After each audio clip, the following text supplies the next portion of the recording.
நான் பார்த்தீங்கன்னா, நான் வந்து பேசிக்கலி ஒரு இந்து மதத்தை சார்ந்தவன். இப்போ நம்ம மாதாவுக்கு 40 நாள் விரதம் இருந்து 2 வேளை குளித்து விரதம் இருந்து பாத யாத்திரையாக வரலான்ட்டு நான் மாதாவால் தான் பிறந்தேன் நான்.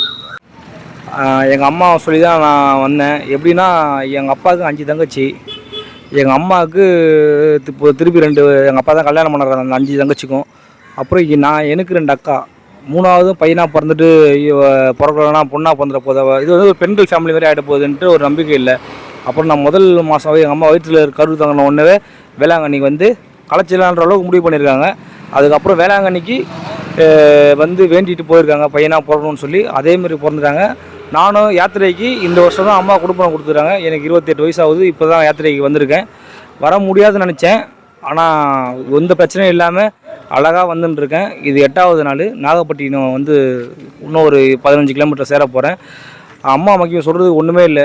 ஒரு 2 மாதத்துக்கு முன்னாடி கூட வந்து வேண்டின்னு போனேன். ₹1 கையில் இல்லை. ஒரு 2 கடை பக்கத்தில் இடம் இருந்துச்சு. 2 கடை கட்டணுன்ட்டு விரும்பினேன். வேண்டின்னு போனேன். அதேமாதிரி 2 கடை கட்டி முடிச்சுட்டேன். இன்றைக்கி வாடகை வாங்கிட்டு இருக்கேன். அதனால் நான் முழுமையாக நம்புகிறேன் அன்னை மரியாவை. அனைவரும் வந்து இது வந்து பெற்றுக்கொள்ளுங்கள். மரியை வாழ்க.